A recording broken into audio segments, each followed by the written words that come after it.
Outra questão importante hoje é que a Assembleia Geral da ONU vai se reunir para discutir o conflito na Ucrânia. A convocação do encontro, que contará com representantes de 193 países, aconteceu ontem em uma reunião do Conselho de Segurança das Nações Unidas. Vou chamar Denise Odorice, que já apareceu aqui no comecinho desta edição, está preparada para trazer as informações sobre esse que é um encontro considerado raro, né, Denise? Só em situações completamente especiais. No caso esta, por exemplo, é uma delas. Bem-vinda, bom dia.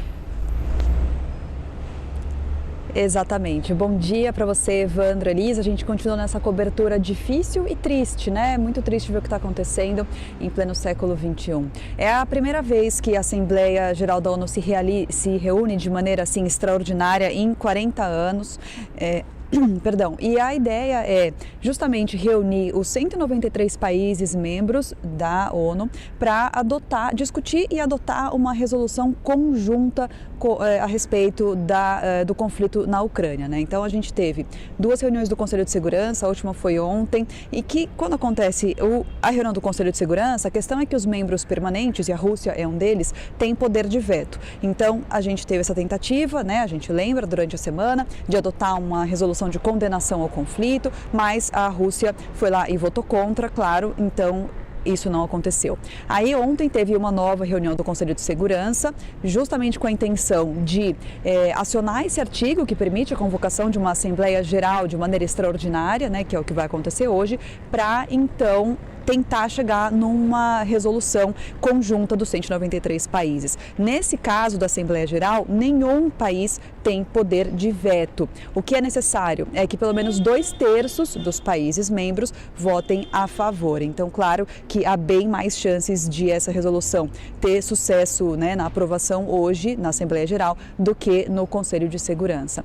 Agora, é importante a gente dizer o seguinte: essa resolução, ela não é vinculativa. O que isso significa? Que ela não tem nenhuma obrigação, não vai ter nenhuma ação prática ali contra a Rússia caso ela seja de fato aprovada, mas ela tem um peso político muito importante, porque significa que pelo menos 2/3 do mundo condena o que está acontecendo na Ucrânia, né? Então, os países, as principais potências, né, os governos, os líderes, quando chegam nessa estratégia de convocar uma Assembleia Geral da ONU.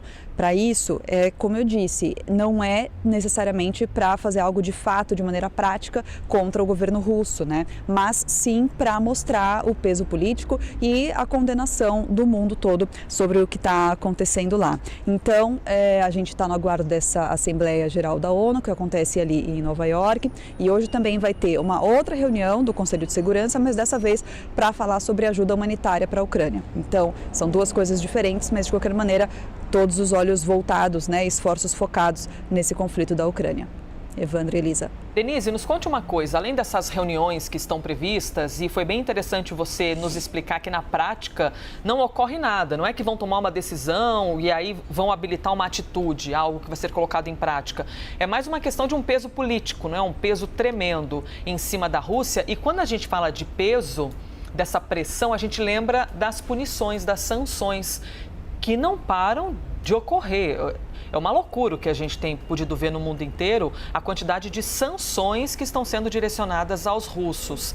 E nos conte uma coisa, no Reino Unido, o que exatamente a gente tem de novidade? Quais caminhos estão sendo levados pelas lideranças aí para tentar frear o avanço das tropas na Ucrânia? O que tem ocorrido de sanções aí no Reino Unido?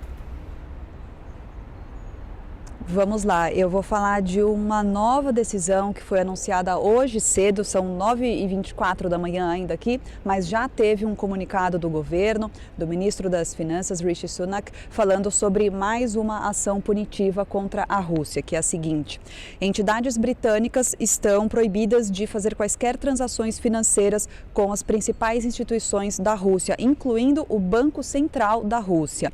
Então, essas medidas restringem operações como, por exemplo, emissão de títulos da dívida, né, títulos russos aqui no mercado monetário britânico, e também dificultam operações de câmbio que poderiam favorecer o rublo. Lembrando que o rublo russo já se desvalorizou quase 30% no mercado internacional desde que a Rússia foi retirada daquele sistema SWIFT, que é um sistema que permite as transações internacionais de forma segura, que interliga as instituições, as empresas, e até a gente, né, se precisar fazer uma remessa de dinheiro para outro país, usa esse sistema SWIFT porque é um sistema que permite transações seguras, né? Ele conecta bancos do mundo inteiro. Então, a Rússia sendo excluída desse sistema, o rublo se desvalorizou quase 30%. E agora, por causa dessa ação britânica, os russos não podem, pelo menos aqui no mercado britânico, fazer operações de câmbio que poderiam valorizar novamente o rublo. E lembrando, só para a gente encerrar, que teve uma ação muito importante da União Europeia ontem, né?